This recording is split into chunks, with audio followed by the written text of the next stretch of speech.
I think that there's a big potential for B2B companies to work with influencers. And there's a couple of things in there. Number one, the reason why is because the economics actually are way better in B2B, because if I work with a consumer influencer, I start a golf brand and I sell hats and hoodies and shirts, right? I got to sell a lot of damn product through that influencer to try to make the money back, right? Versus in B2B, just using it's a kind of a similar thing, but like one of our sponsors from Exit 5, they did a big sponsorship with us. They got nothing, nothing, nothing, nothing, nothing, nothing, nothing. This is not working. This is not working. Oh, 150K dream account close. They're like, can we do more with you? Right. And so you just need one customer. And there's also other reasons to do it beyond customers. And then I also think what's interesting about B2B is people think about it wrong. They often will try to go find people that have, massive followings, and they're like, "Well, who in finance has a massive following?" Okay, a couple things. That person's going to be way expensive. It's not going to make sense for you to post content with them, right? The other thing is, um, they've probably already done a bunch of stuff already, so it's not new or unique. I like the idea of so this woman Natalie Taylor, she runs marketing at Capsule. They're like a enterprise video AI editor.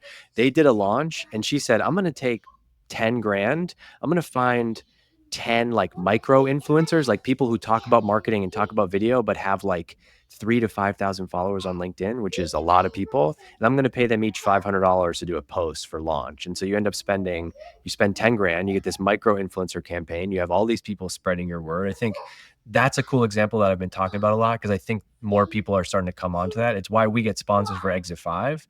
But I think anybody that's talking about a topic online, we go to social media like LinkedIn and we write about marketing and sales.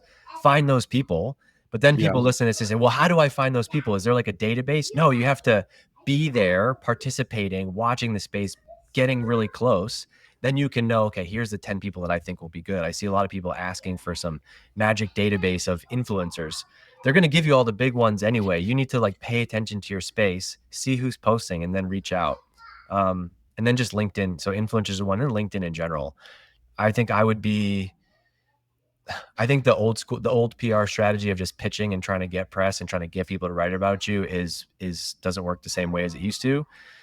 I would be laser focused on trying to build our own audience through the founders page and the key employees pages, not the company page, talking about what we're doing every day.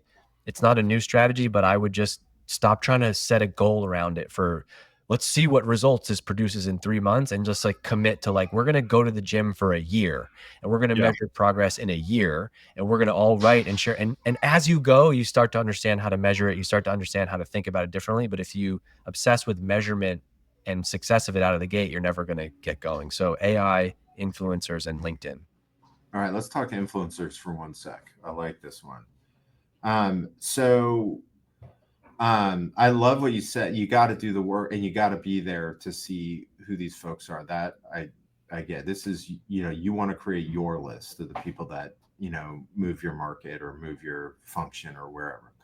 Um, and then so you gave that example. So they paid. Like, if you were giving other advice on how you approach the influencers, what would you say to that? And so, hello, my name is Dave. Can we pay you? I would say, hey, Craig. I've seen you. I've been following you for a little bit now, and I see that you always post about SEO. I work for XYZ SEO company. We're launching a new product in a couple weeks, and we'd love to have you be a part of that launch.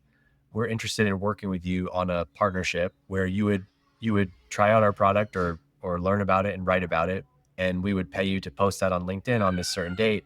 If this is something you'd be interested in, let me know. You could literally, what you could do if somebody's listening to this, you could take out ChatGPT on your phone. You could hold it up to the speaker, play it on your computer. You could take exactly what I said. ChatGPT will listen to it, transcribe it, and then you can say, generate me 3 versions of that email based on Dave's script to make it better. So you could also, there's a little of fun build on that. So I would say that. And then the key here though is the offer. So what you have them post really matters. And so if you line up a bunch of people, if you line up a influencer and you're like, we're going to have them post our blog post, not great, right? what Natalie in Capsule did was she had each one of them make a video using their product and talk Mm, about why they believe in, why they're bullish on video marketing or something, right? You can come up with a topic that's like related so that they're going to write about it in their own way. And then you have to have an offer in that it should be like, I did one with a company when they launched a new product. It was like, sign up now. It's free.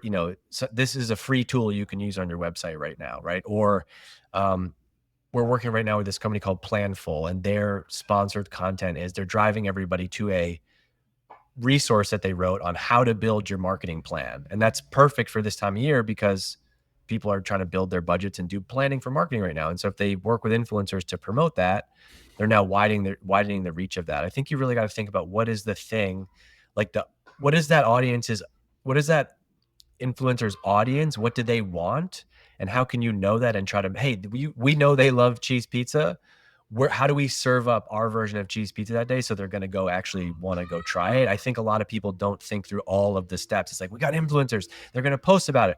Okay, but you got to put yourself in the audience's shoes. It's like, what's in it for me? Am I really going to click on this? Do I have to put in my credit card? All of the things. I think you got to think about the full funnel of that campaign.